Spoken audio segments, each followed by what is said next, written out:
Hello, hello. Welcome in, everybody. Welcome to the Front Yard Deep Dives. This is episode 6, and today we have the wonderful, my baby girl, FeyMooCow. How you doing, Faye?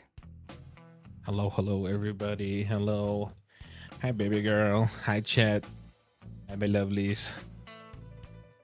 I am doing well. Is this where I introduce myself? Yes, this is where you introduce yourself. Okay. Hi, everyone. My name's FeyMooCow. I'm a pixel artist. I'm a weekend streamer. And all around just goofy goober. And now I'm just vibing. Hell yeah, dude. Wait, I might use my other Fuga. I'm looking at like how it looks on stream. I might use the one that like peeks over the rock. If that makes sense.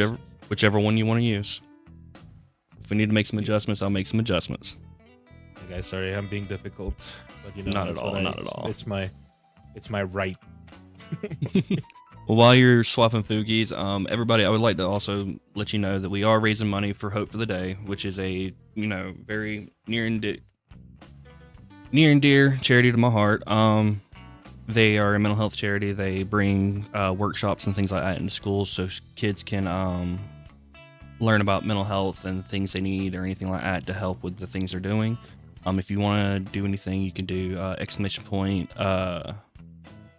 Donate, and that'll work. Is that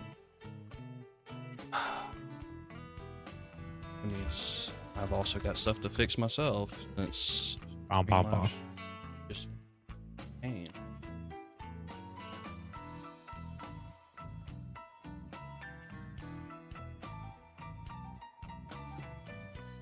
Okay, wait, let me see. It's switching.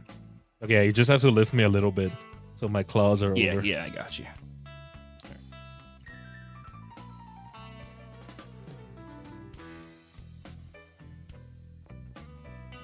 There we go.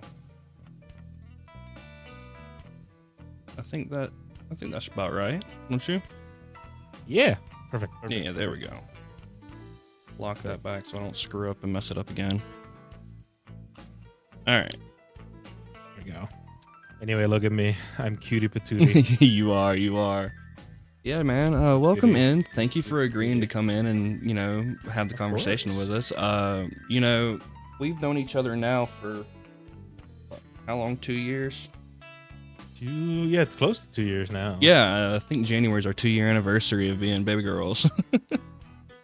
Which is fucking insane, by the way. It is. Like, the time has actually flown by on that.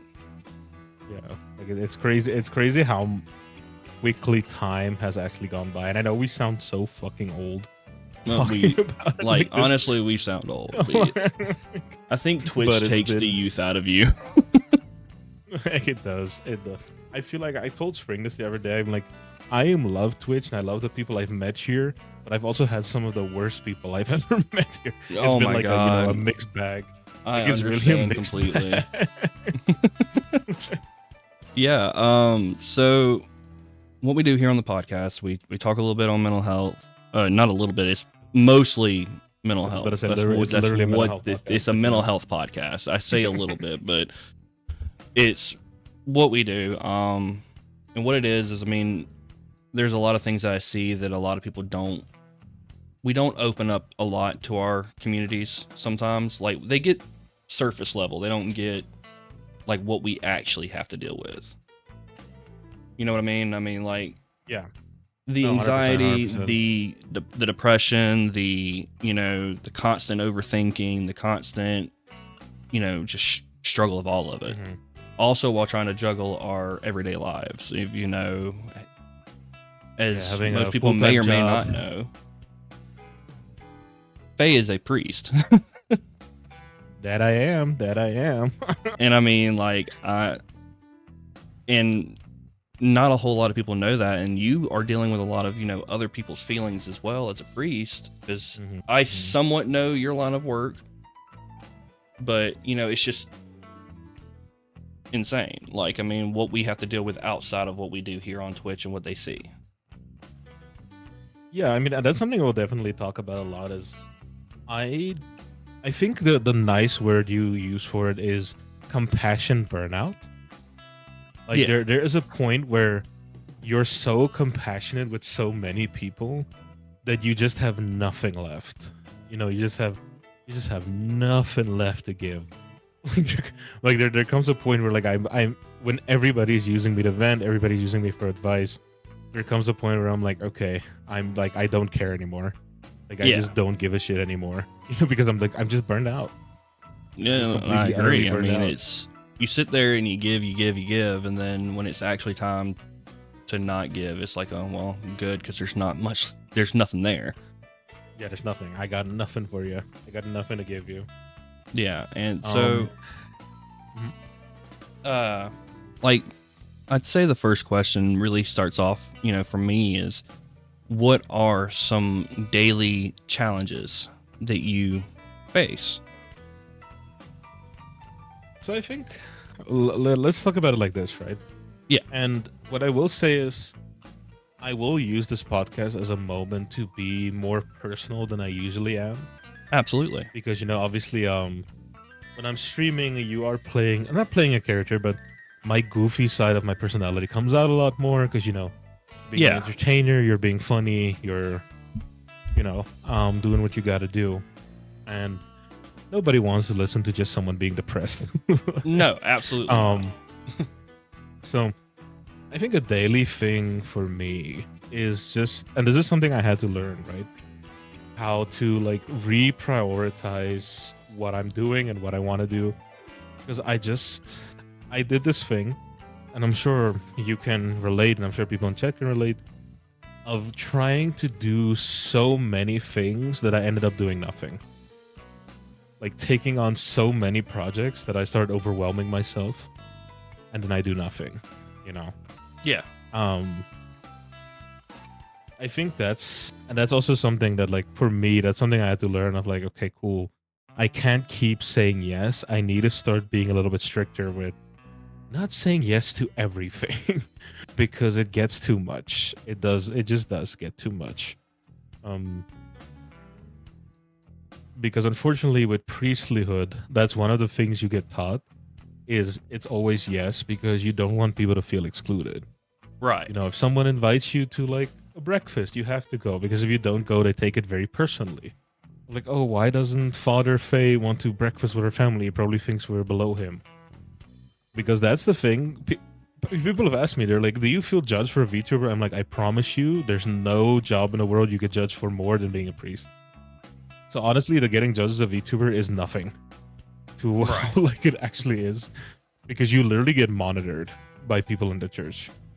Like, unironically, you get monitored. No, I believe it. I mean, and I mean, it's really weird, like, for me right now, like, talking about the church and stuff, because, I don't deal with the church anymore. I'm out of the church. Yeah. We've had that conversation many a times of just where I am belief-wise. But, I know the insides of a church from when I was little, of how much people in a church will sit there and judge someone just for preaching or whatever you want to call it. The amount of people that have an opinion. Yeah, so here's the other thing, and this, by the way, just to say this to the people who don't know me, the people in my life can attest to this. I don't care what your beliefs are. My beliefs are that you should just be a good person. I don't really give a shit what you actually believe. Just don't be a dickhead. It's basically it's what so it comes simple. down to. Like, don't be a dickhead. Because okay, see, here's the thing. I'm also sitting in a situation of where I am gay. I'm very openly gay, or pansexual. But I'm very open about it, and that translates to real life too. I'm very, very openly, attracted to men, women, non-binary people. Yeah. And a big part of my job is making a safe space for LGBTQ people in the church. But obviously that comes with people who do not fuck with that.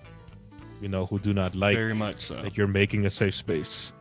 So I can give you actually an example that literally happened this week, where one of my big jobs that I do is when people want to change their pronouns or names, if they have a letter from a priest that's like, this person is mentally in their right sound of mind and this would be good for them, it skips all the like red tape they have to go through. Yeah. So instead of like 3 months, you get it in 2 days. Okay. That's an important part of my job. I help a lot of trans people with that, like changing their IDs and whatever. And I did it for someone this week. Then I started getting like texts from a random number, and I was like, okay. And the number was like, yeah, people like you are gonna fucking burn in hell.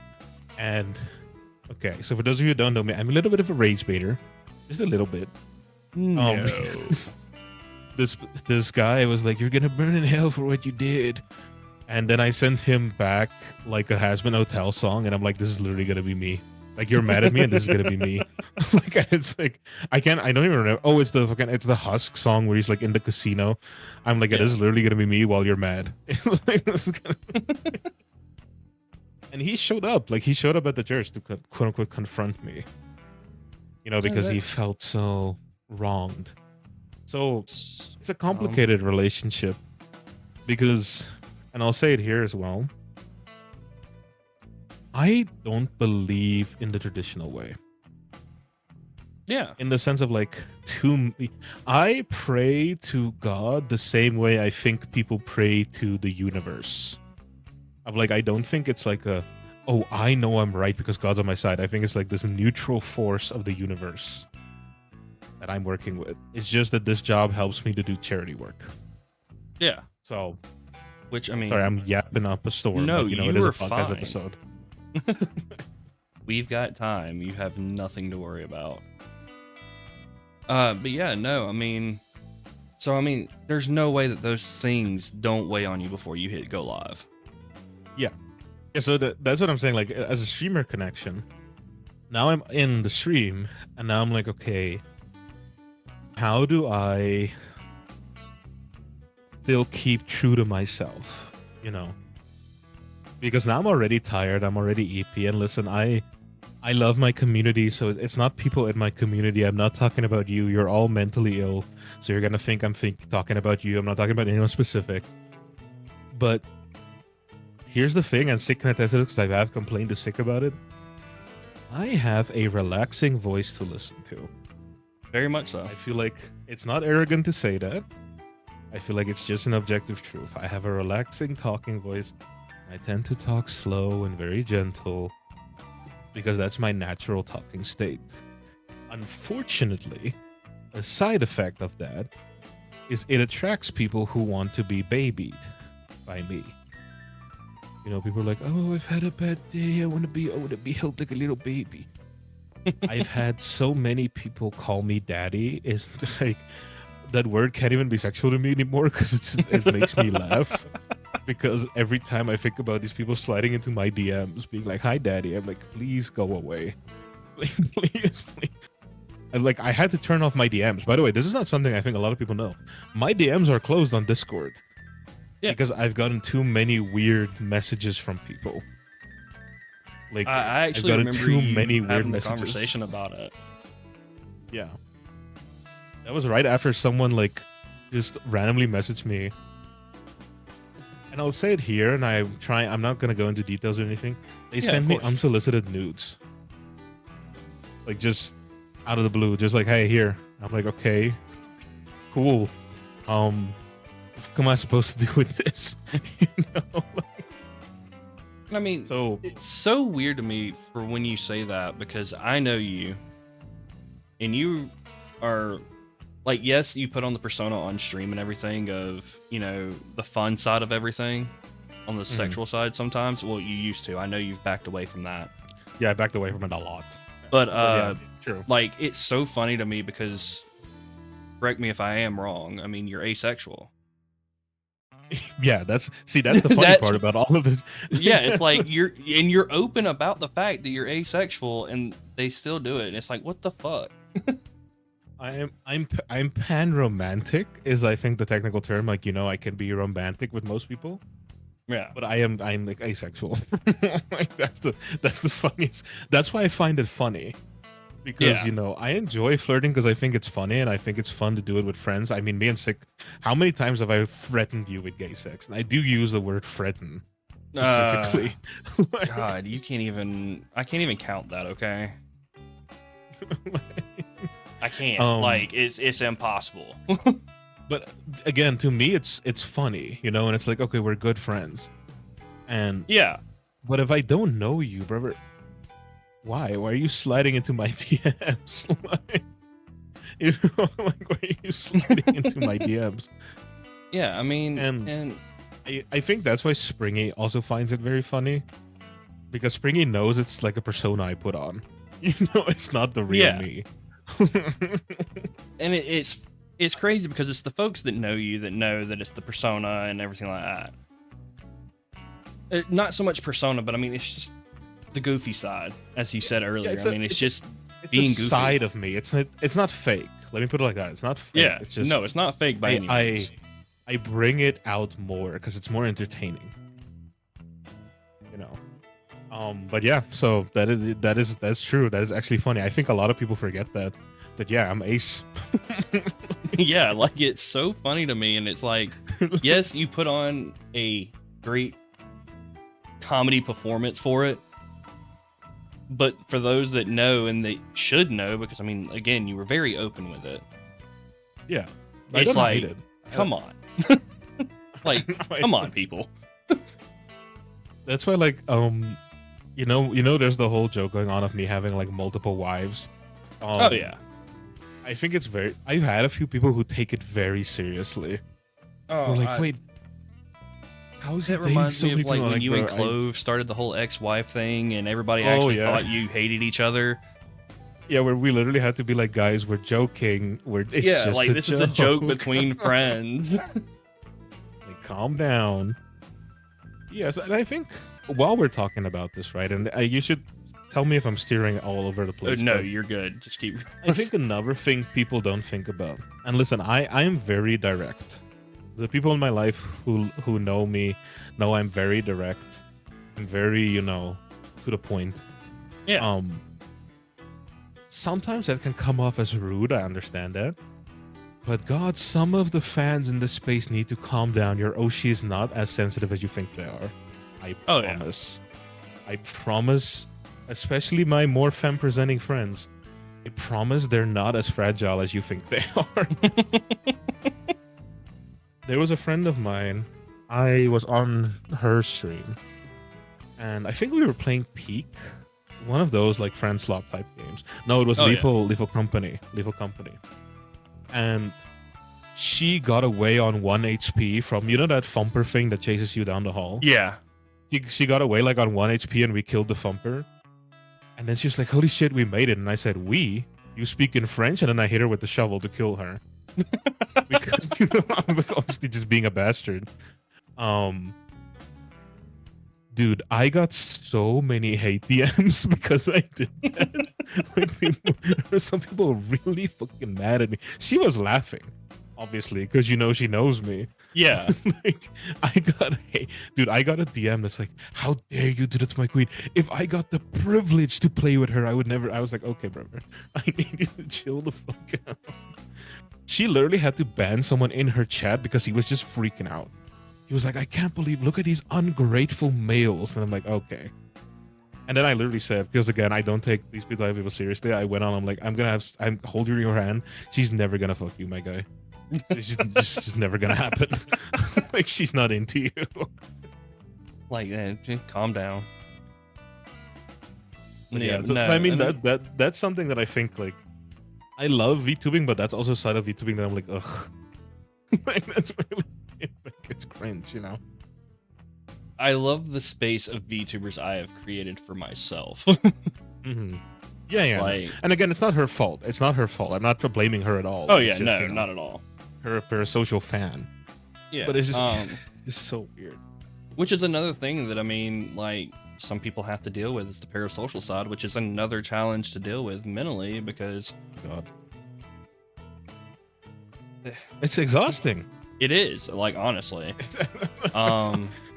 Listen, You know, as a person that's been, you know, always promoting mental health side of things for myself, I remember, I think my first year, I want to say it was my first year streaming, about 6 or 7 months in, I had somebody come in and they were explaining that they were gonna do certain things that they needed a certain hotline for. oh my God. And all I did was sit there and send them a message on Discord is like, hey, look, here's the hotline, and And then other get than the fuck that, out. goodbye. Yeah, no, that's all you can do. Is like, hey, here's a hotline and get the fuck out of my chat. Why Like, are you bringing that to my chat? like I don't mind having people come into my chat and not so much trauma dump, but like stress dump. Like you had a Yeah, just you had be a like, really shitty day. Come in and yeah, just my let it boss out. was a bastard today. My Yeah. boss was a bastard. Come in, let it out. Hey, like you want to come in and say my family member passed away. I understand. If you want to grieve for a little bit, grieve for a little bit. I understand some people need to get that out. And just have somebody there to read it or see it or something. I'm fine with it. It doesn't bother me. It doesn't weigh on me as much as it normally would. Because I've also been in that position of having to get that out. And didn't have a way to get it out. So I'm okay with it. But there are limits. Like, you know, you sit there and you come in and say you're going to do a certain thing. It's like, putting all right, the pressure hold on you of like, you have to save me. Yeah. Like, what do you like, mean? But the only thing I'm gonna do is here's the phone number, call that number, and our conversation ends here. No, I've had like with the trauma dumping stuff. When I just started, I even told you about this. I had a person that like came into my chat and was very strange, and we think they had a big crush on me. Because again, this was in the time I was playing up the sexual persona, right? Oh yeah. And I think they had a big crush on me. This is the person, by the way, for those in my community who went, I wish Faye was in the White Girls. It's that person. But one of the things they did is like they came in, not joking, by the way, second message ever in my goddamn chat being like, I just like being here because I've been going through so much in my life. I'm like, oh, that's sweet. And then they just hit me with the, yeah, my mom passed away from cancer, but like they just started listing it. I'm like, okay, I understand you're being sweet, but Jesus Christ. Like now you're just like throwing your entire family shit like on the channel. Yeah, no, when it just comes to be down like, to that, hey, it's so like this is a fun space. You know, like people are here to have fun. Like, don't remind them about how shitty the real world is. Nah, we ain't doing that. Yeah, no. I mean, they didn't last long in my community, but like I feel like the thing with you is you're very accommodating and you're very nice. Listen, I'm telling you guys this right now. Sick is actually a nice and good person. I'm not nice. Go to him. Start sending out. Y'all hold up, piss me off. I'm out. No. I'm sending you guys to Sick. Nah, my DMs have always been open for anybody that needed anything or wanted to talk on anything. And I mean, I am very open about it. You know, if you want to message me. Out of going on 3 years of streaming, I think I've only received 2 DMs that actually somebody needed something. That's like, okay. Like, and that to be fair, right? Yeah. And I feel like we do have to say this. We are both male presenting, so we get different type of parasocials than our like more femme presenting oh yeah, 100%. Because being a manager, I've worked with a lot of female talents. Oh my god. The crazy shit I've seen from like more femme presenting people. Chewy, I'm gonna expose you, by the way. I'm gonna like use you as a story. One of the things Chewy told me was that she had a face cam on and a guy just came in and was like, oh yeah, do you do porn? Like, what are you brother? Like, who the fuck starts a conversation like that? I just sat down. I mean, it's like, and I'll expose 2 people here. Like Pocky for one. I love Pocky to death, and if anybody ever needs an artist, please go check out Pocky. Pocky's absolutely amazing with rigging or VTuber stuff. And the thing is the amount of people that come into Pocky's chat asking her to be either their mommy or whatever, and it's like, and that's their first message. Like, I remember it was a couple months back, we had somebody come in and was asking Pocky to bark. That's fucking insane. By the way, can I just say it's literally because Pocky has a deeper voice and a British accent. Like, then they think they have a free pass to be fucking weird in that chat. Like, I don't get it, but that it happens so often, and then like it's just what the fuck. And also, you know what I do? Because I see this happen and I sit there and I'm like, do you know how hard you are fucking up our male PR? Like, do you understand how hard you're fucking up our male PR right now? you're just really ruining this.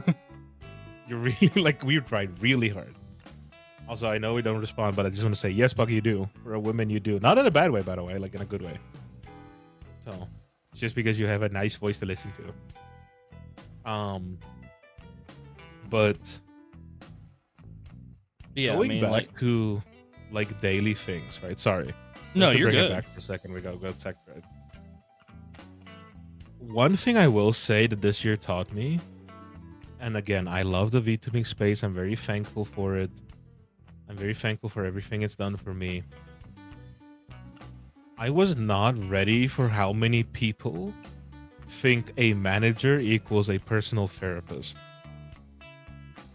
That is something like, again, I'm not gonna name any names, and it's not anybody I work with publicly. Yeah. So people, there's no way of knowing. But there's a few people where like I would talk to them, and they're like, yeah, so I just, and then they start trauma dumping. I'm like, brother, I'm here on business. Why are you? Like, we're not. Like, unironically, I've had quote, someone where unquote, I'm like, okay, so friends. here's the sponsorship offers I got for you. Yeah, so anyway, and then they start trauma dumping on me, and I'm like, this was not in my contract. Like, I've had the experience of like needing to learn to have emotional boundaries, because I think a lot of people in this space, especially streaming space, forget that professional boundaries are supposed to be a thing. Yeah. You know, you're supposed to have a little bit of professional boundaries. Exactly. I mean, we are technically working. Yes, exactly. Like same thing. Why like don't be weird in stream is because this is technically we're working right now. Yes, we're having fun, but it is work. Yeah, and I mean, even if you do this as a hobby, I mean that's still a professional boundary to try to keep. It's more respect out of it. Mm-hmm. Like, and if you hired somebody, that is work. No matter how you look at it, it's work. You're not hiring a best friend. You're hiring a manager. Yeah, obviously, I'm not talking about the people who I was friends with before I became working with them. Yeah. I'm talking about people who like I've never met. We only meet on a professional level, and then they start trauma dumping. Like, okay, cool, thanks, thanks for that, gamer. Yeah, so I mean, and that, like I said, that contributed a lot to that compassion burnout. Yeah, that 100%. I can understand that. So, we've been talking a lot on the whole streaming side of things. Let's just go into everyday life. So, yeah, we have a lot of, anxiety and things like that happen when we're streaming. The anxiety before you hit the start button, is everything going to be right? Is everything going to be audio-wise perfect or close to perfect? Because we can never get perfect. Never get perfect. In everyday life, I struggle with depression every single day. I fight with it to make sure I am reaching a level of happiness I need to reach every day. Mm-hmm. I've got to push myself to get out of bed. Hey, come on, let's do something. Let's go. Are those some things that you also struggle with? So for me, I describe it as I don't have as much anxiety as I just have like the default depression is the word I want to use. Like the I'm on meds and stuff. And I think to me the hardest part of every day is the getting up, because it's a very important part of my daily schedule to get up and use my meds. Like that is a very important part of my day. To be like, okay, you got to take your meds. I know not everybody likes meds, but to me, meds work, and meds are one of the only things that work. So that's why, to me, that's like a very important part of the day. It's not Yeah. something I can afford to skip, you know. No, And I think it's for a good me, once I get past the needing med stage, it gets easier. But you know what I struggle with a lot, and I What's that? I hope people understand where I'm coming from with it, is apathy. That is one of the worst things I think that my depression causes for me, is being very apathetic towards things. To define apathy, it's basically like being just numb. You Yeah. know, like not feeling anything, just not really caring. Just being like, ugh, whatever. Oh, so me. Got you. Yeah, but I mean, it's a symptom of depression, right? To be very apathetic towards things. Oh yeah. And to me, I think that is my worst symptom. Like, there's days where I'm like, okay, we need to lock the fuck back in. Like, when I'm feeling very numb, and I need to be like, okay, cool. I need to remember what I care about. Because you know what my problem is with being apathetic? I can't convince myself to do anything. Like, if I'm That's in an fair. apathetic mood, I can't convince myself to brush my teeth, for example. Because it doesn't matter. Life doesn't matter. You know? Oh yeah. No, 100%. When you're in that state of mind. I struggled very hard with that in general because I mean that is something that is a constant fight for me, is to actually Mhm. give a shit about something. Yes. And you know, it Because- sounds so edgy when we say it, but it's a real thing. It's very much a real thing. Because so when some stuff happened last year here on the channel and stuff like that, I think it was last year. Hell, it might be by now. I don't even remember. Time is Uh, not real. When all that happened, it happened a lot for me on Twitch, and I started not caring about this space. Mhm.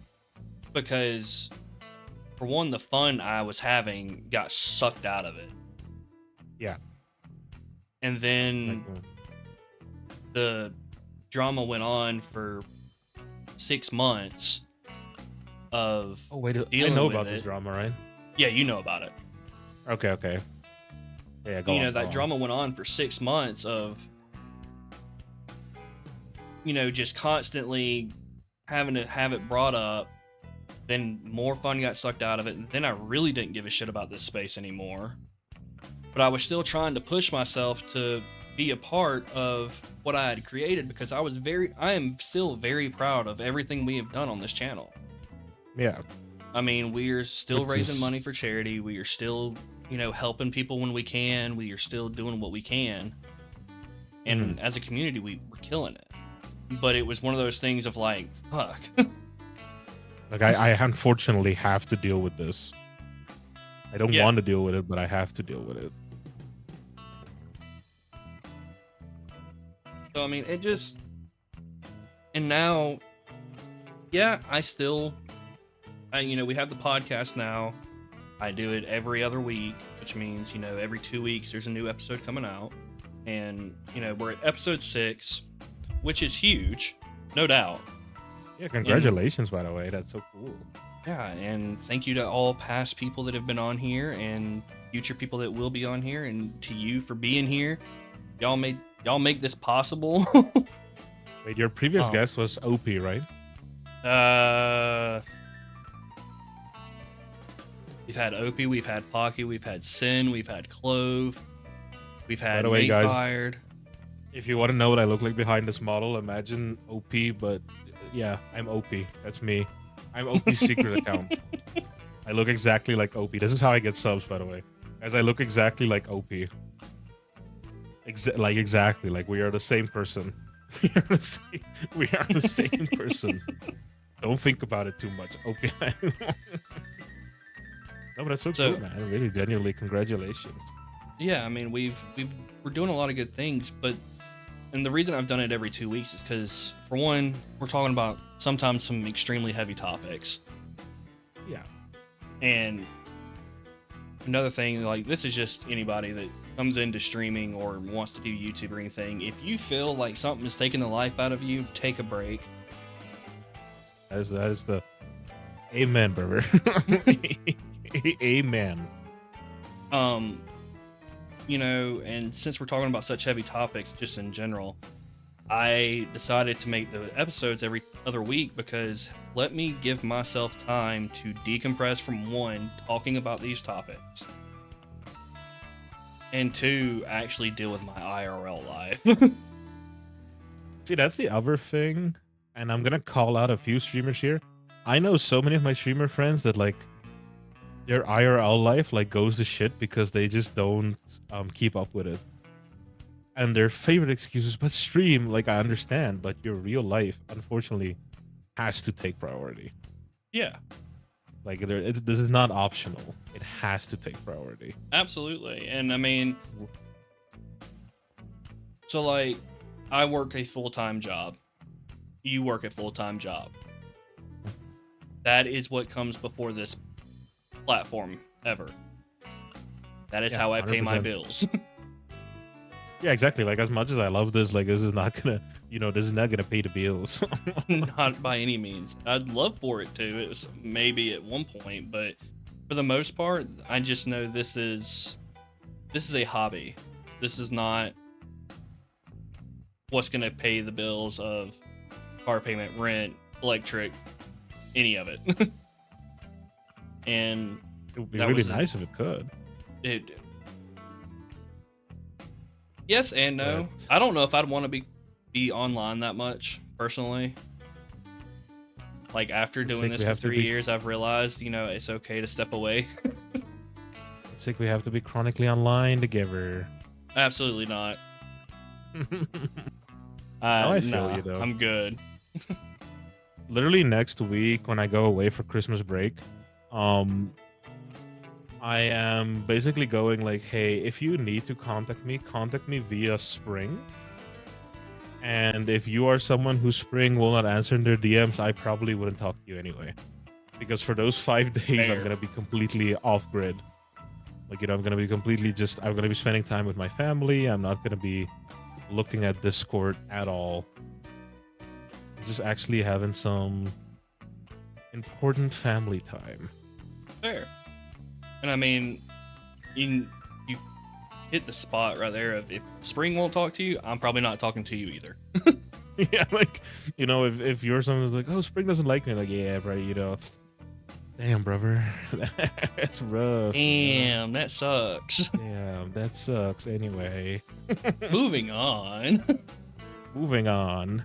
But yeah, no, which, good for you on actually getting out and going to see some family and spending time with them. I'm glad you have that time to be able to do that.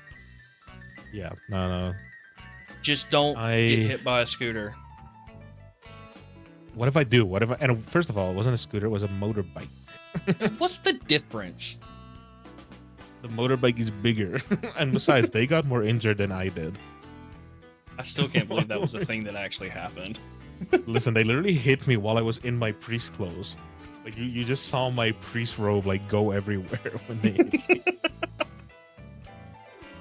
I mean, they weren't going that fast, at least, but still. And if no one knows what we're talking about, like, I want to say 6 months into knowing each other. Yeah, 6 months, about. I get a message from Faye saying, don't panic, I'm okay. But I just... That is literally how I started it. Like, I just checked a motorbike. I think my exact words was, I just vibe checked the bike. Yeah, that was like exactly what was said. Basically what happened, so let me just give context here, is I was in the hospital visiting sick people because that's part of my job. And when I walked into the parking lot, the person on the bike wasn't looking where they're going. So they were just starting to drive out. So they were going maybe 40 kilometers per hour. I don't know what that is in miles. I ain't got a clue. let's say like 20 miles per hour. So Yeah, not sure. that fast. Like they're just getting going, and they were on their phone texting, so they didn't look up to see me like cross the street, basically. And they solidly like hit me on my chest.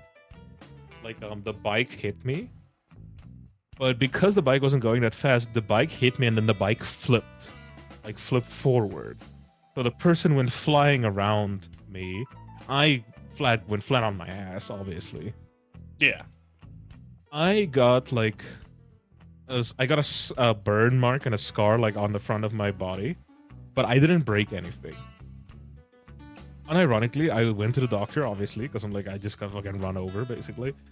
And the doctor went, if you weren't built like the way you were built, you would have broken every rib in your body. He basically told me, like, scientifically, it doesn't make sense that I didn't break a rib, but it's luck. Basically, he said, like, hey, it was lucky. You got hit in a very lucky way, where, like, I got bruised, but I didn't break anything. Yeah. Which is very lucky, because, by the way, if you break your rib, they can't do shit for that. Just so you know. No, you just have to kind of let them heal. You just kind of have to let them heal. You can't really do anything for ribs. But the girl who hit me had to be taken in because she got a massive concussion off of this. Because obviously she flipped over me. I hate laughing about it, but it's kind of funny. No, it's funny. Enough time has passed now where it's funny. So she hit me, but she got hurt a lot more than I did. To summarize it for you. I feel like nobody that knows Bert. I almost did it. Phase Build. It's okay. Phase Build is a Samsung smart fridge. Samsung smart fridge. Yeah. No, like 100%. I'm literally just a square. I am a solid square of meat. I have seen a photo. I know what he looks like. Samsung fridge. Samsung fridge. Stainless steel. Stainless steel Samsung fridge. Yeah, no. Yeah, so that's what happened with that whole situation. Yeah, they got more injured than I did, which I do think is it's very funny. I still remember the day that you messaged me that because I think Pocky had already started stream. Yeah, I was late to stream. That's why I was we were like, where's Faye? So... like, where is he at? And then suddenly we both get a message. Faye got fucking run over.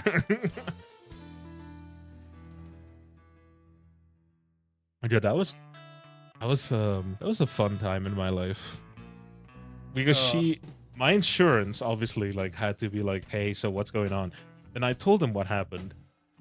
And my insurance lady was like, what the fuck do you mean you got run over and you didn't break anything? I'm like, I don't know what to tell you, girl. Like, this is what I mean, do you want me to tell you that I did break bones or something? Like, no, it's because she didn't know how to fucking claim for me. Because she's like, he got run over but doesn't need serious medical help. But we are suing the driver who did end up injured. Because, that's how insurance works. They basically sue the other person's insurance company. Yeah. To get the money. But yeah, that was an interest. But yeah, she was on her phone, so I don't feel that bad for her. No. First of all, you're on a bike on your phone. Like I feel like you're kind of looking for shit, Oh yeah, 100%. Yeah, no. Back to the other stuff. That came up in my head for some odd reason. It's a random thought that comes into my head all the time. Of like, yeah, I remember that time Faye got hit by a bike. I think I joined a VC somewhere like hours after it happened. I'm like, yeah, guys, I got run over today. Wait, what were we talking about? We got distracted. Yeah, we completely got distracted. Like the daily struggles that we deal with of everyday life. My daily struggle not is including streaming, but just I get driven over by a motorbike every day at 6 o'clock exactly. Yeah, that makes sense. On your walk home, you sit there and it's the same bike every day. It's the same guy.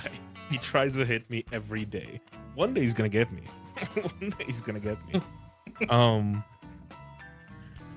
No, I think so for me, like, I have depression and I am autistic.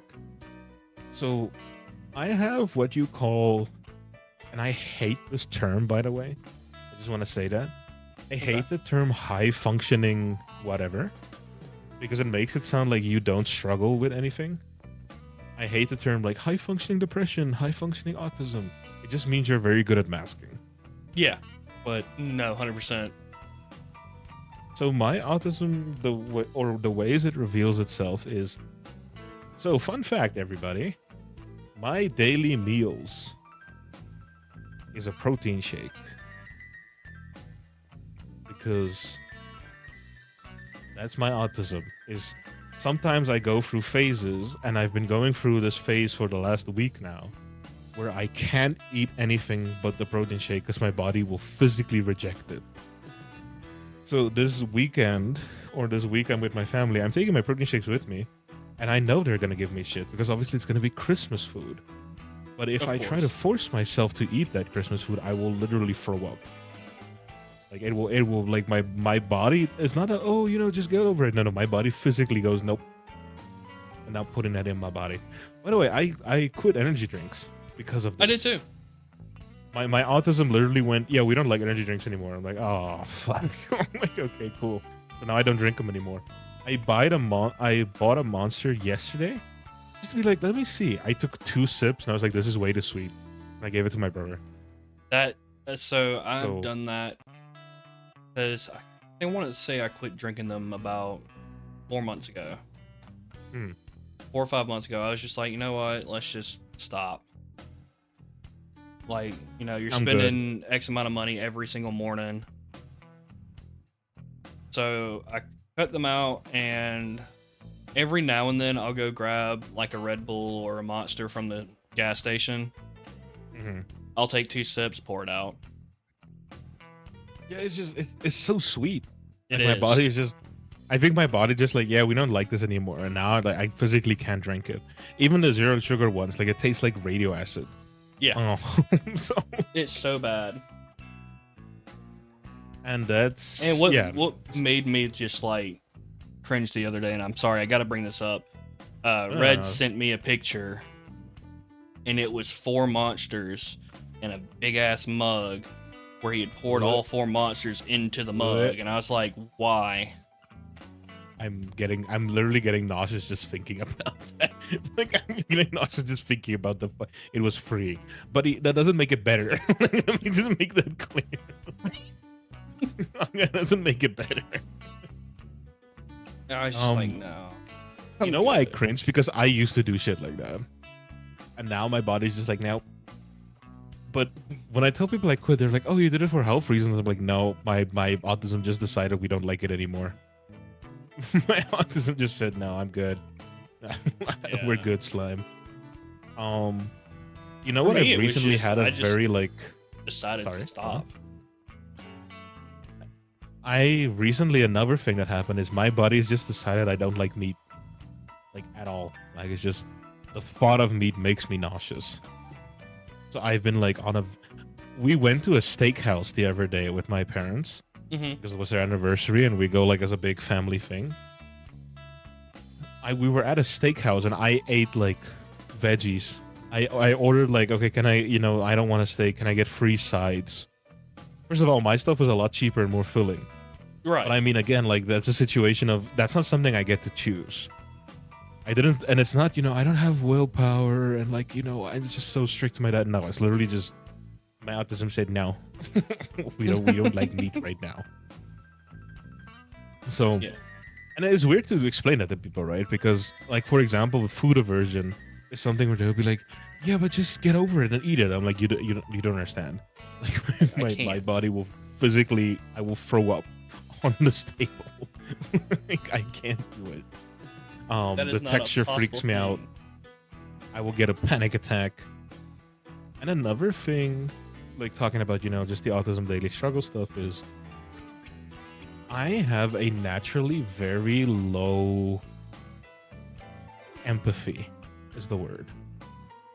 Because, and I'll explain it like this. When you're autistic, you think of emotions differently than other people think of emotions, right? Right. I think of emotions like stats, buffs, and debuffs. I'm not joking. I wish I was. I genuinely think that's how my brain processes emotions. Is like stat buffs and stat debuffs. When I'm sad, I have a stat debuff. My antidepressant helps get rid of the stat debuff. Working out gets rid of the stat debuff. When I'm happy, I have a stat buff. Because my brain is very literal. So it struggles to think of a vague concept like emotions.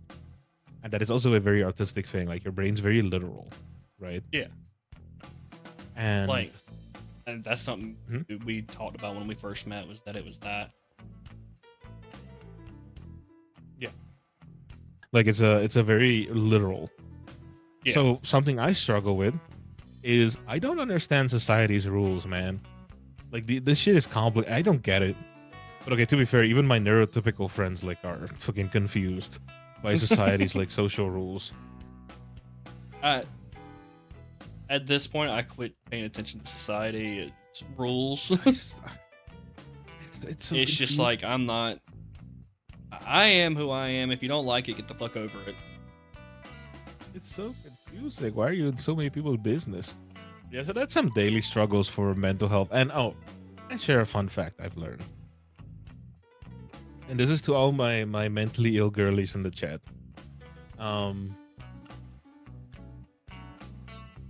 The reason you feel exhausted at the end of the day, when you've had like a bed rot day, and I don't mean the cutie TikTok bed rot, I mean like proper, I couldn't get out of bed today. You know, like, and I wanted to really badly, but my body just said no. The reason you feel exhausted is because it actually takes more brain power to actively keep yourself in bed than it takes to like get out. And that's not me trying to be like, yeah, you should just get out. That's me being like, that's how fucked up it is.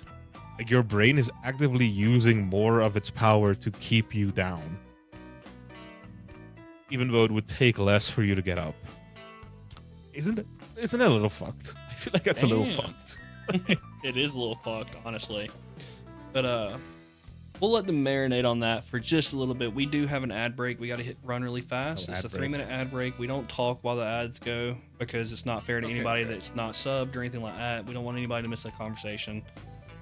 So if you're watching this on YouTube later, it's 3 minutes. You can hang out. Hey, YouTube, just chill out. Just chill out, brother. But yeah, we'll be right back while we run this ad. Now I can talk some mad shit about the people I think mad shit.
Sick, I agree. I know. I do think about that about Pocky and Opie. I do agree about you. Yeah, I think you just said. I fucking hate you.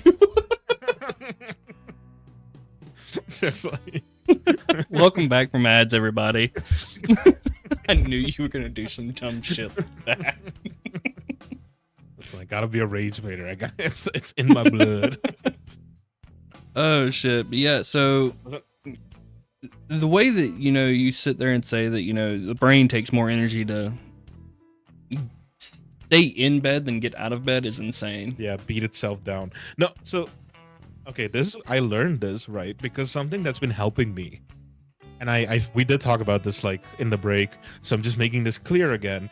We neither of us are professionals by any means. I'm saying what worked for me is I've been looking a lot at how yogis live, like the actual yoga participants in India, and how they view mental health, because I think they have an understanding of mental health that is a little bit healthier than we have in the West, because the West is like, oh, you're sad, here's a pill. Yeah. Like, hey, oh, you have a little attention span problem, here's a pill. Here's a little bit of meth to help you, like, just, lock in. But like a lot of the yogi stuff is like, okay, what do you actually do about the mental stuff? And something they talked about, which I never thought about. Did you know? And again, I don't know how you feel about it. I hate that bed rotting has become this cutesy term because it's actually awful. As someone who has bed rotted, it's terrible, fucking atrocious. Like it's awful. The worst. I hate that it's become a cutie aesthetic. It's like, oh, I bed rotted today. Shut the fuck up. Yeah, no, you didn't bed rot if you're thinking in it that direction. No, bed rotting is it's not cute. Stuck. It's not cute. It's not cute. You don't feel good about yourself. It's not a fun time for anybody, right? At all. So something the yogi said that has really stuck with me, and I looked into it. Bed rotting to us can feel like inaction, right? Mm-hmm. Like it feels like you just did nothing today, but it's not. It is an action, and that's why you're exhausted. You are constantly deciding to stay in bed because you are constantly fighting with yourself. I should get up. No, I'm staying in bed. You staying in bed is making a choice every time to stay in bed. That's what I mean. Like, it's so exhausting because your brain's literally fighting itself.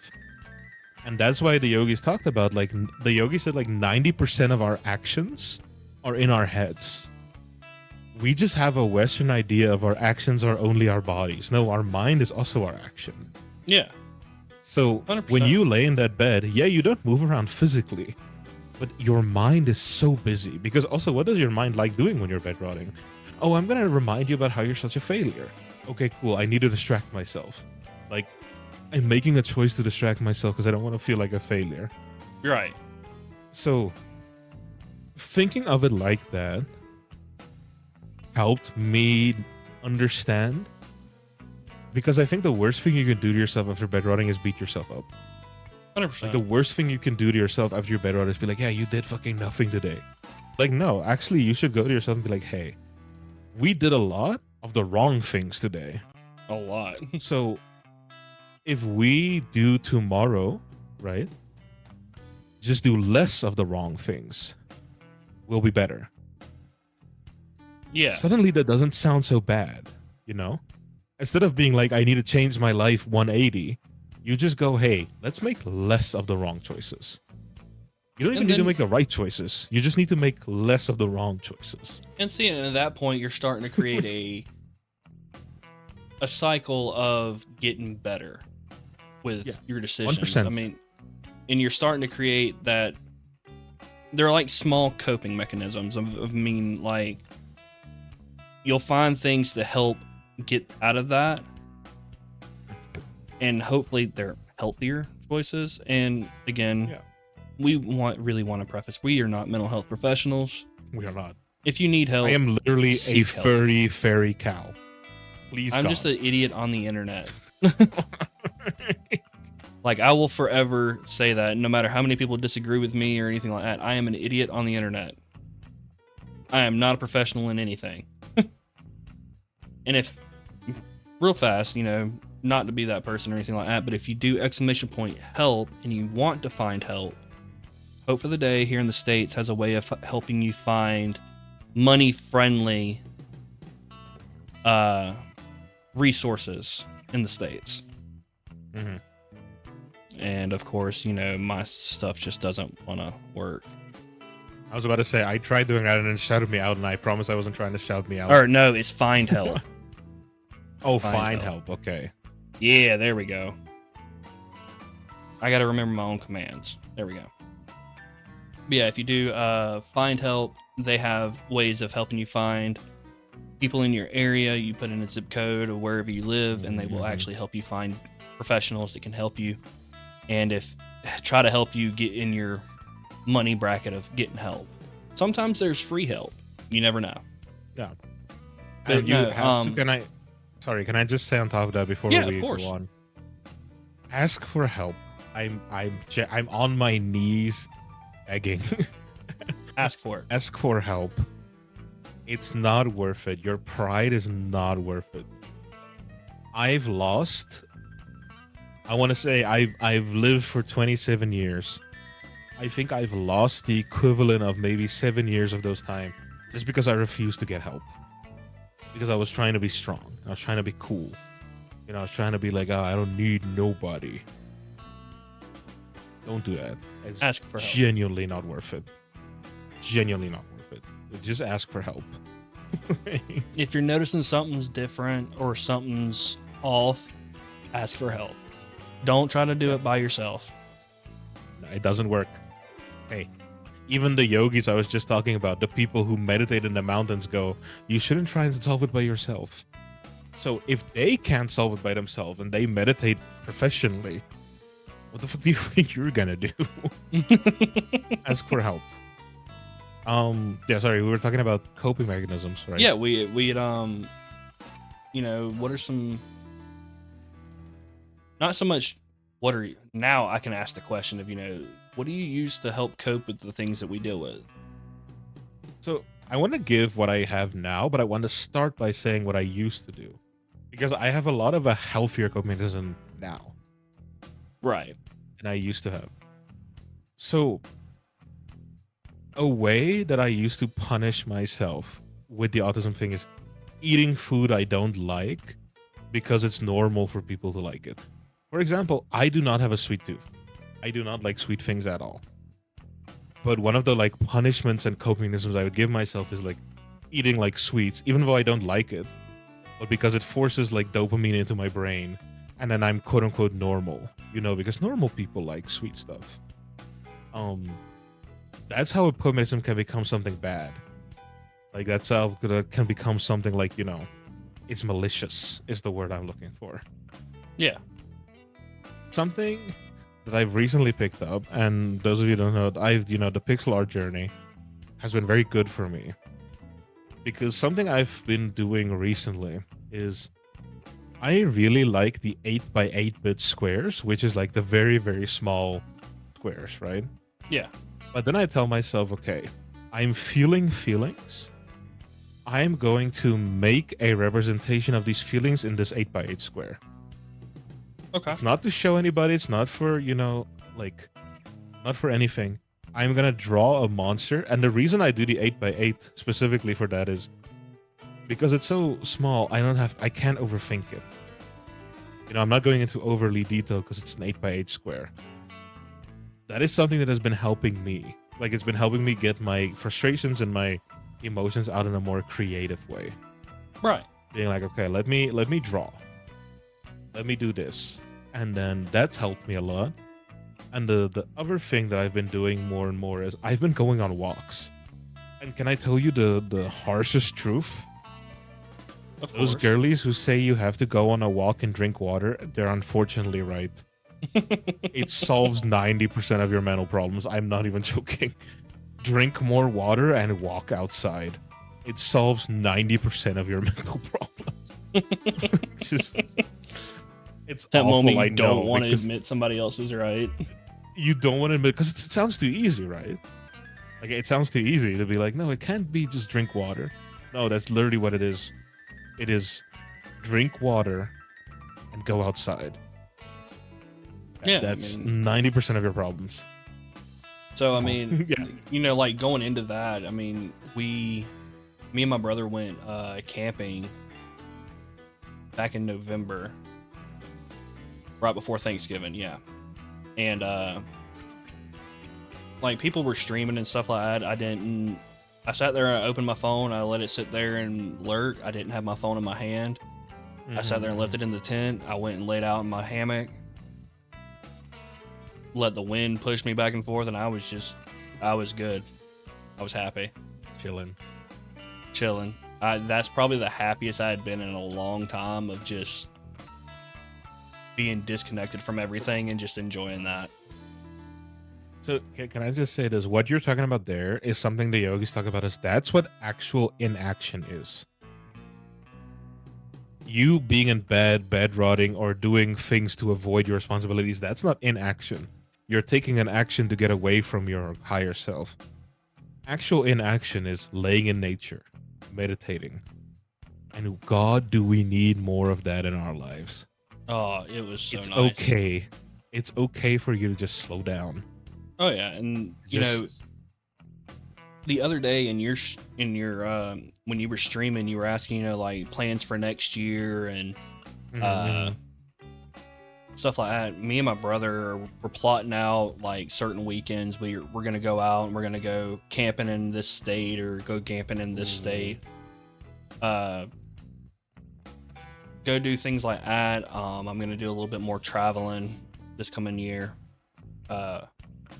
Going to like I'm not sure if it's gonna happen this coming year, but it might happen the year after, of going to Sweden to see some friends. Oh, that'd be cool. It's gonna be amazing. There's just a lot of cool things that I'm hoping to do in the next year. Now that I actually have a job that gives a shit about me. I was about to say, now you're not at other shitty company anymore. Yeah. Yeah, and I think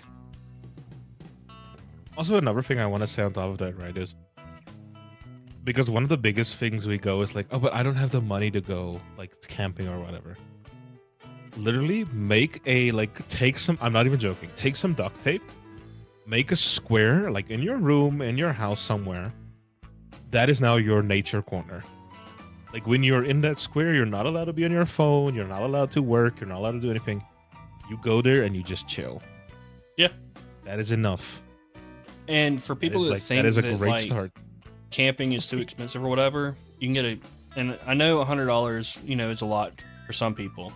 You can get a 1-person, 2-person tent, $40, and go to a primitive area or a primitive campsite. When I say primitive, it just doesn't have electricity or anything on it. All it gives you is a fire pit.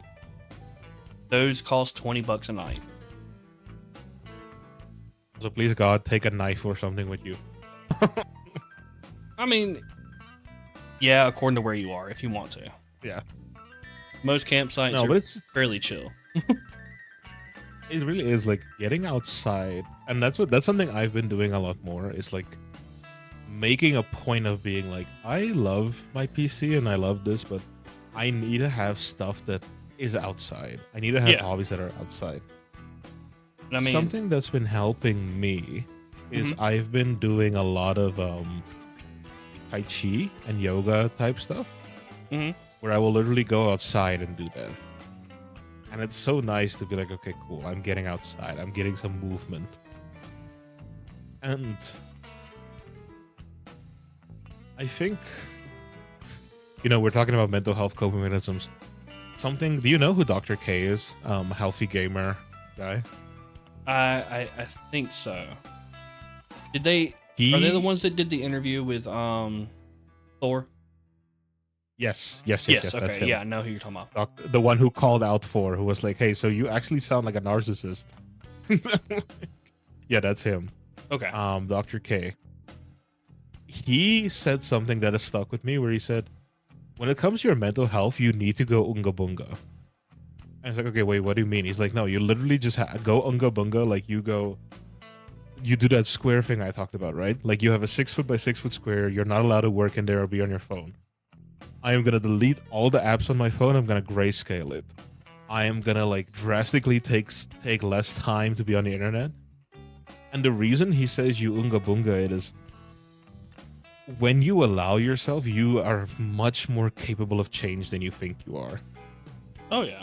But you have to go with the mindset of, he talks about like if you are a Dark Souls player, right? He talks about you go with the mindset of you have 99 strength, nothing else. Like you go with the mindset, everything is about me, my mental health, nothing else. Nothing else matters right now. Yeah. I need to be healthier. That is like a mindset that has helped me a lot. Where like it's not about, you know, keeping myself happy. It's about keeping myself healthy. Oh yeah. Because yeah, I want to just lay in bed every day, but am I gonna be happy? Fuck no. I'm gonna be miserable. So I'm forcing myself to get up because I want to be happy later. There you go. Yeah, but that's something I can suggest. Is I look at his videos. Yes, that was very interesting to me. And like things that would always help me back. Music is a huge coping mechanism for me. Just in general, I use music in everything. It's one of those things of like a certain artist will release an album like the second that I'm going through some shit, and then it connects dots. I'm able to feel what I need to feel. I go through the emotions, and then after, let's just say, a month period of listening to that certain album, I feel better because I was able to work out what I was going through with that there also, and it let me process what I was doing instead of going 100%. to old habits of drinking. Oh god, don't even get me started. I'm so scared of drinking. Like I'm so scared of it because I have a very addictive personality. I'm I have a very addictive personality. I'm very scared of drinking. I understand. Like that's unironically the reason I refuse to go into a casino, because I know once it gets its hooks in me, it's fucking over. But let's just be serious though. That's for everybody that goes to a casino. Yeah, no. There's no healthy way to enjoy a casino. Can I just say that? There's not. I hate people who are like, no, there's a healthy. There's not a healthy way to enjoy a casino. Like, but yeah, speaking of that, like I think some of the communisms, right? You know what's very hard to do, What's that? but it's important to do, is you need to be honest with yourself on your faults. Yeah. For example, me having the active knowledge of, hey, I have a very addictive personality. So I need to avoid things that I know will get me addicted. Mm-hmm. That is an example, right? Of like, that is a trait of mine I can't forcefully fix. It's a trait of mine I have to live with. Or if you go, hey, I have a tendency to be too empathetic. Maybe music isn't the best thing for you because those songs are going to bring out like the worst of your emotions. This is just an example, right? Yeah. But like you need to know yourself. You need to know what you can helpfully do and what you can't. Oh yeah. And again, this is the thing where, to me, when I say self-love, it means being able to tell yourself no when you need to. Like if it's self-love, you need to be able to tell yourself, hey, that's not a good idea. Oh, that's me with drinking. Yeah. I mean, that's an example, right? Like self-love is, hey, don't drink. Self-serving is, oh, let's drink anyway. I don't care. Don't be self-serving. Love yourself. There is a big difference between the two. Because like I know when I get down in certain moods and stuff, I'm like, I'm glad there's no. I don't keep alcohol really in the house anymore. For that reason, I think it was the other night I was hanging with some friends and we were playing Phasmo, we were playing Rivals, stuff like that, and we were having a few drinks, and I only had 4 beers in the fridge, and those beers had been there. I don't even know how long they had been there, honestly. Like I don't come home and I don't open up a can and drink when I get home every single day. I'll buy a 12 pack, and that 12 pack might sit in there for 3-4 months before I even open it. Back when things were really bad and I didn't know how to more so control what I was going through, I was buying a 12 pack every other day. Yeah, which is, again, congratulations for being able to, like, okay. Oh yeah. Definitely cut that part out. That used to be my coping mechanism, was to, I'm in a bad mood, I'm gonna go to the bar and go drink. Yeah. But because you know why, right? Because our brain, like, your brain is a dumb creature in the way of, like, it will do what is immediately the best for you. Like, that's just all. Your brain doesn't go, I shouldn't drink, that's bad for me. Your brain goes, I feel bad. What will make me not feel bad? Oh, drinking is the easiest option. Yeah. And it doesn't help that I enjoy the cheapest beer that I have found. My God.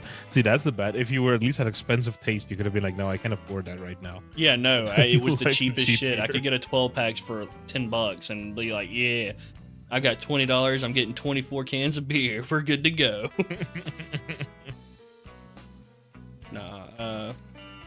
And like I've spoken on it a little bit before too, is that, in my hometown, the local bar, I was there so much that they hired me as a bar back. Ooh. And then when they hired me, I started getting free drinks. So then I wasn't even spending money to get drunk. Yeah, I was about to say, and that's why a lot of my friends who work in the service industry become alcoholics. Because they can get drinks for free. And again, remember, our brain goes, oh, I can get this for free? Why would I do it the hard way? Right? Like, why would I possibly do this the hard way? I can just get it for free. What the fuck? I mean, like, and in most restaurants, you get a free drink for your lunch break or something like that, or like your end of shift drink. Mm-hmm. And it's just one of those things that I'm really glad I got out of the service industry, because it would have probably ruined me more. Yeah, no, 100%. Because I've seen enough lives ruined that way. Unfortunately, as a priest, I've seen people throw their life away with stuff. Like, it's. Oh yeah, and that's another thing that's got to be extremely heavy for you, is watching stuff like that happen. Yeah, and the thing is, because I've seen it so much, I start seeing the patterns very early. I think something that weighs heavy on me is when I can't save someone. Because, okay, one of the first things I had to learn as a priest is I can't save everybody. Yeah. Like, I can't save everybody. I just can't. But, for example, let's talk about, like, the alcoholism, right? Yeah. Working with someone and then seeing the patterns of every time they're upset, they drink a beer. And being like, okay, I'm going to talk to you. I'm going to say, hey, I don't like the path you're going down. They get upset, and I'm like, I can't stop them. Like, I can't force them. Yep. But what I can do is I can say, hey, I will be here for you when you crash. But know this, you will crash. I am telling you right now, this is not a path you want to go down. But I'll be here when you do. And usually they go, no, whatever, you don't know me, I can do it healthfully. Then, like, a few months later, they get a call. Hey, Father, I'm drunk at a bar. And I'm like, yep, I'm coming to get you. So I think in the beginning of my career, it was very hard, but I'm now at a point where I'm like, people have to learn by hitting their own heads. I can't baby them. I can't protect them. I can't swaddle them. They have to learn by hitting their own heads. And you have to let them fail. I have to let them fail. Unfortunately, I've even seen this with some marriages, where, like, people are going to get married, and I look at them and I go, this is not gonna last. like I've had that happen where I'm like, this is not it. This is not gonna last. I refuse to marry them if I feel like they're not gonna last. I'll tell them they need to get another priest, because it's against my morals to marry someone that I feel like is not. No, it's not gonna last. I can understand that 100%. But there's been a few, like, okay, can I give you an example? Yeah, of course. Of something, right? Okay, can I give, like, just a trigger warning? I'm gonna Yeah, talk no, about 100%. We do have a trigger warning that pop up every now and then. Saying hey, things are triggering. I'm gonna give another trigger warning for violence and for domestic abuse. This is your trigger warning. Okay. We'll give you 10 seconds before we continue on. That way, anybody that needs to mute or anything like that, please do so. This is your trigger. And again, there's no shame in muting. That's why I'm giving you a trigger warning. Unfortunately, I've dealt with it so much in my life, I've become numb to it. Okay, 10 seconds. All right. We're good. All right, we're good. All right. So I've had a case before where I was getting to know the couple, and I started noticing, you get this like sinking feeling in your stomach of like something weird is going on. Yeah. One of the first warning signs was he speaks for her. Like when I ask her a question, he'll answer. Like he doesn't allow her to talk. And I was like, okay. Then I told her to come alone because I just, I need to know what's going on. Right. And even when she was alone, she will go like, I'm just going to name him Mark. That's not his name, right? But let's name him Mark just to have like a name. Oh no, that's not what Mark would like me to say. I'm like, And I've had to do the thing where I'm like, sometimes you have to be a little bit drastic. So one day they came for counseling and I saw she had bruises on her arm. I called the police, told them I think this is a domestic abuse case. We have like a little button that's like an emergency button. Right. And I told him, hey, can you go outside real quick? I gotta just talk to your wife about wedding stuff. Like make it like, oh, it's gonna be gay. I'm the gay priest. We're gonna talk about flowers. It's gonna be boring. Like you can go get coffee next door. Yeah. I had to grab her wrist and had to be like, what happened here? She said, I can't say. I said, the police are on their way. You have to tell me what happened. The only way I can help you, like I'm giving you a hand right now, but you have to take it. Yeah. Like I can't force you. If you don't take my hand now, I can't save you. Because after today, I'm gonna say I can't marry you guys. This is your chance. Take my hand. I can help you. We can give you a safe space.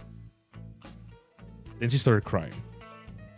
And started sobbing, started being like, he hits her, whatever. The police came, we have him arrested. We put her in a safe house. We have a safe house for abused. We have one for abused women, one for abused children, one for abused men. They're 3 separate houses from each other. Yeah. Because those groups of people have different needs. So we put her in the safe house for women. That's where she gets to talk to police officers. She gets to talk to detectives, social workers, and tell her story, right? Right. And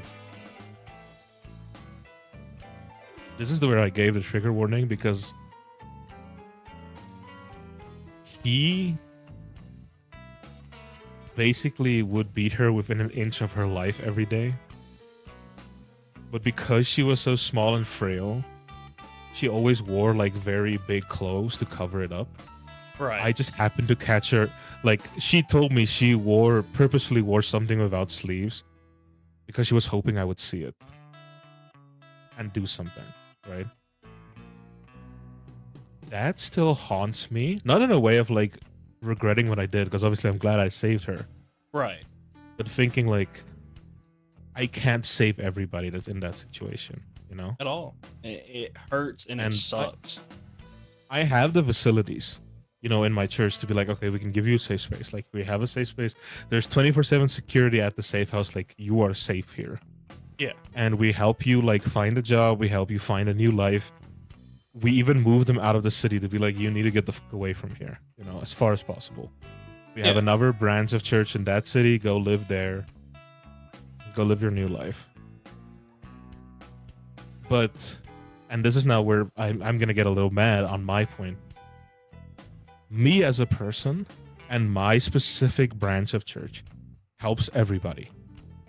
Christian, atheist, Muslim, Jewish, whatever. If you need help, who you are, you're getting help. Yeah. Like we call it the sanctuary law. Like if you need help, you're getting help. Yeah. And then I get so fucking mad when I hear other quote unquote Christians be like, no, I don't hear help to anybody unless they believe in Jesus. And then I get triggered. No, and I understand that because, like I said, growing up in the church, I was taught how Jesus was, but then when it came to hearing the way they were talking about other folks, it's like, but that's not his teachings. Listen, I'm telling you this very confidently, and if you're a triggered Christian, fight me. Jesus would not approve 99% of the churches today. At all. He wouldn't. 99% of the churches he would condemn. 99. I'm only saying 99% because maybe there's a 1% where they're kind of cool. Because even my church, like, there's stuff they do that I'm not happy with, which I very actively fight every day. Yeah. But yeah, 99. But yeah, so that's sorry. There's no, it's like a big story to be like, that weighs on me. Because I have this like struggle with guilt of like, I know I'm a good priest. I know I'm one of the few good people here. But this institution, is that the word I'm looking for? Yes. Institution has hurt so many people. Am I doing more bad by being a focal point for it? That is a guilt I struggle with on a daily basis. You know, of like, I know how I think and how I believe, and I know the people in my life know how I think and I believe. But I think of like the greater intuition and how much it's hurt other people. Am I doing more good or bad? Right. Because I use that example because his justification for hitting her was literally being that I'm the man of the house, I can do what I want. And that is something that was taught to people by Christians. You know? Like patriarchy. So that's a guilt I sit with. Like to make it like a very personal conversation. Oh yeah, no, and I get that. That's a guilt I sit with. Does me being a good priest and a good person cancel out how much promo I'm giving the church? Do you know what I mean? Yeah. Because even though that's why I say my branch of the church is not transphobic or homophobic, 98% of them are. Very much so. And I mean, I remember, and this is just going like back on, I guess you would call it religious trauma. I don't know, honestly. But I remember when I was in high school, I want to say it was high school, freshman year. My girlfriend at the time was going to a different church, of course, than I was, but she wanted me to go to church with her and her grandparents, and we go. And first thing was that since I was visiting, I was allowed to come in. Mm-hmm. But if I wanted to become a member of their church, they had to have my parents' tax records and everything else. Which I didn't understand. But they were like, well, since you're just visiting, you know, that's fine. But if you continue to come with them, we're going to need your family's finances. Yeah. And stuff like that. It's like, okay, for one, that makes zero fucking sense. What do my family's finances have anything to do with this? But I come in, and of course, this is a Southern Baptist church. Oh, God. Southern Baptist church. That is I'm just crazy making that combination. Very clear. The church I go to classifies as non-denominational. I used to go to. They're non-denominational. They don't choose Baptist or Methodist or anything of that. They're just a church. Yeah. And I would go to my church in like what I'm dressed up in right now. Like that or a band t-shirt that had like, I listen to death metal. There's some graphic t-shirts out there. Yeah. So I showed up to her church in a horn t-shirt which all it said across the front of it was corn. That's it. It wasn't graphic or anything like that. Pair of blue jeans and shoes. We go down to where the like kid area is or whatever, and their topic was going to be something. I want to say it was the book of Matthew. It was supposed to be the topic, but since I walked in with a shirt from a metal band, they started talking about how metal sends you to hell. If you listen to the devil's music, you're going to hell. If you do this, and if you believe in this, and if you do this, you're going to hell. And there was nothing about getting into heaven. No, it's all of it. It's all just scare tactics. It was just, if you do these things, you're going to hell. And I was like, dude, like, I'm not coming back here. Like, see, that's... Go on, sorry. I mean, interrupt. No, it's just, that's what that was. And that's one of the things that, like, really pushed me out of the church. It's like, if this is what y'all believe, then y'all are fucked in the head. See, so that's the thing where, like, my struggle comes in, right? Because I'm like, that is the experience most of my friends have. Yeah. And me and you have talked about your church before, and you know, it's like, you know, yeah, I'll come, but I'm probably not going to come and change my beliefs. No, again, like, I would never expect you to. Yeah. But, you know, that's where my struggles come in of, like, am I making the problem worse by kind of not facing the truth is a good way to put it. I don't facing think the so. truth of, like, hey, this intuition is rotten in the core. It's kind of where I'm sitting, you know? No, the reason I say that is, I mean, I feel that you're doing good by saying it and continuously bringing it up. Because, I mean, I'm very critical of the church. Like, oh yeah, if you spend like a few minutes with me, you'll be like, yeah, no, I'm very critical. I mean, of what they do. You have a master's in religious studies. Yeah, that's what. I mean, like, you know your shit. Yeah, no, that's why I'm so fucking a dickhead about it. But yeah, that's kind of like the inner moral struggle I've been having a lot. Oh yeah, no, and I can understand that. I don't think there's a right answer. Let me just say that blatantly, like, you know. I think that's the problem with it. I think you have to have an answer for yourself. Yeah. Which comes with a lot of work. Yeah. I mean, that's a lot of mental work to get to that answer. You know, there's a part of me, right, that's like, what if I just fully go back into doing admin work for the university, just fully work for the university full time, and do the streaming thing on the side, because then I can still do what I want to do, you know, with like the religious studies and still educate people, but not have this extra thing hanging over me. Because I do enjoy being a priest, right? Like, there's a lot of good things about it. But again, it's just, there's a lot of this like feeling of, let me put it like this, when people find out I'm a priest, they get scared. Like, they get like, oh, you're one of those. Which, and unfortunately, you know, again, I don't blame them. I want to make that clear. I'm not saying it's their fault. Oh yeah, I'm saying I understand where that comes from. But that's why I'm like, is this really like a group that I can keep supporting? I remember this is the automatic response. Met you, and I found out, you know, you were off the bat, you know, I'm a priest, da da da da. And then when I became Hockey's moderator, the first thought I had is like, oh, cool.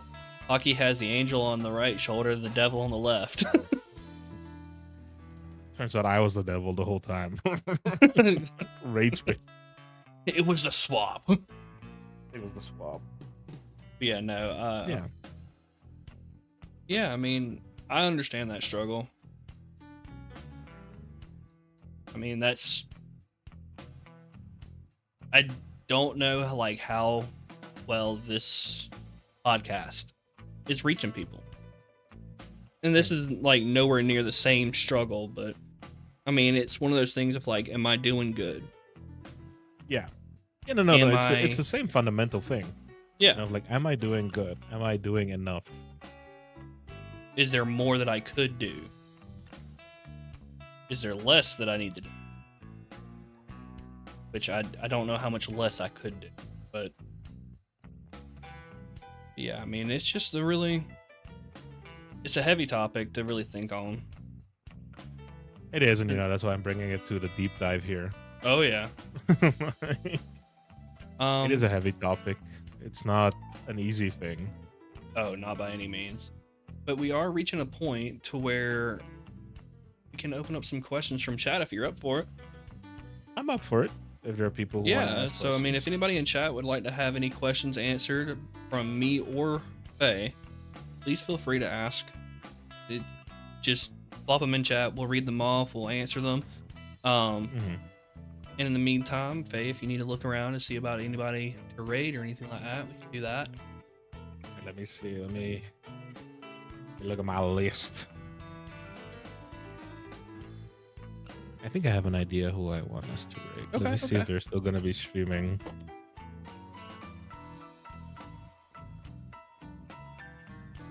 Yeah, okay. I'll DM you the name. Okay, cool. We have a question from Sin. Hey, if you can say Sin, one thing my to all beloved. the 99% of the churches that are shit, what would it be? What would I say? Okay, so Sin, I'm in my head, right? I have like a megaphone. I'm speaking to them like the voice of God. They all hearing me at the same time. You know what I would unironically say? I'm not trying to be smart. I'm not trying to be funny. Okay. I would say read the goddamn book that you're preaching. That is what I would say. I would say read the goddamn book that you are preaching. Fair. Because, fun fact, in that book, it says rich people don't go to heaven. Very bluntly. Jesus himself says rich people don't go to heaven. Jesus also says if your church makes money, they are Satanists. I'm not joking, he says that. In the same book, it also says, if you condemn one of my children, I will curse you forever. That is from God. So that would be my honest to goodness message. Would be read the goddamn book you're preaching. It is so simple. Because I feel like they don't read the book. Like sure for what you said. No, that's what I'm saying. Lock in and read the book that you're preaching. Yeah, me personally, I would have sat there and came over and said the rapture already happened. If you're hearing this, you got left behind. If you're hearing this, you're wrong. If you're hearing this, you were wrong the entire time. It's me, God. What the you thought would get Mormons you were there right. didn't. You just hit him with the Mormons were right. Like, and just leave it. Just let the chaos happen. No, so that's what I would say. Yeah, no. That's what I would say. The thing is, the though, is book. I feel that they have their own interpretation of what it says, and nothing can change that. That's true, but you see, that's again like why I'm in this struggle of I'm like, even though I'm trying so hard to educate people, once they've decided, nah, I like my interpretation, there's no bringing them back, At all. Actually, what's another thing I would say? This is another answer I would give. Keep God's name out of your mouth. Because the one thing that irritates me so much about these churches is God told me I was right. I'm like, yeah, sure. The neutral Eldritch horror universe force agreed with you specifically, Pecunia. I'm just using Pecunia as a name. I just saw him DM me. Pecunia isn't. I don't even think he's a Christian. I just use his name. It's. Yeah, it's God did not talk to you personally, Sally. He just didn't. Yeah. I don't care. I don't care what your pastor said. He didn't talk to you personally. He just didn't. We're all scared and we're all trying to figure stuff out, all pretending like you have the answers. That's a great question though. Yeah. I'm gonna it use is. that in like our church meeting. Like, so the 99% of churches that we don't like, what would we say to them? Because I think it's gonna force my colleagues to also think about it. Oh, it would definitely make them think about it. Yahweh didn't tell them shit. No, literally that. Like he did not tell you shit. Like why are you lying? He's gonna answer, I will, babe. I will. Yeah, are there any other questions anybody would like to ask Faye or myself?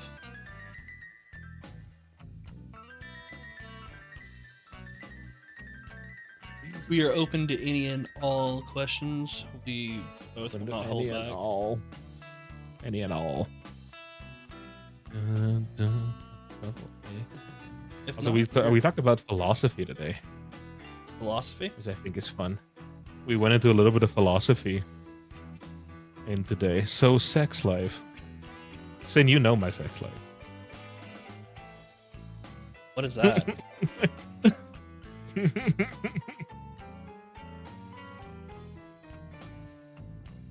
Love me some philosophy. True. It was actually fun. See, Sin's laughing because she knows. No, thank you, though. This was very fun. It No, was nice thank talking to you. Thank you for being here. Is there anything you would like to plug or anything like that before we head out? Follow me on Twitch. I'm just streaming more consistently. That's where I'm gonna be doing most of my art. I'm also on an art journey. Eventually, I'll do commissions because I really do think it's very, very fun. So yeah, just follow me on my Twitch, FeyMooCow, everywhere. Shout out to the church. Shout out, shout out, shout out my boy Big G in the sky. Shout out my boy. Yeah, no, thank you all for being here. And Faye, thank you so much for taking the time out to be here. This was very fun. I know it's probably around your bedtime right now, isn't it? It isn't. It is around my bedtime. Yeah, I was about to say before your husband starts coming after you for not before being my in husband bed. is gonna start freaking coming after both of us. I didn't DM you the name, by the way. I was about to say I'm waiting on a DM here soon. He's got to go to sleep. But yeah, this was very other fun. than Thank that, you so much. No, thank you. Honestly, thank you, and thank you for everything.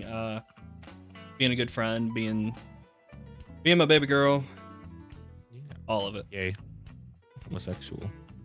Other than that, we're gonna get out of here. We're about to raid into Blush Pixie, so everybody be sure you grab the raid message when it pops up. There's one for follows, one for subscriptions, because yeah, that's the thing.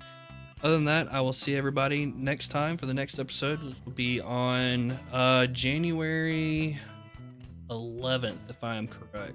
I just need to double check that. Because I will be taking the time off. Yeah, please rest, my guy. Please rest. Oh, sorry, I copied the wrong thing. I wanted to copy the raid message. Oh, you're good. Yeah, January 11th, we'll be back, and, rest, what's that? Deanie, you're also one of those Deanie, people you're a that chef. just don't understand that Oh that's my god. Thank you for the gifted sub, Reds. Look at this guy. Sub. Thank you, Yeah, Reds. no, Thank other you, than that- Beauty. I'll see everybody later. Y'all have a good one. Bye. Goodbye.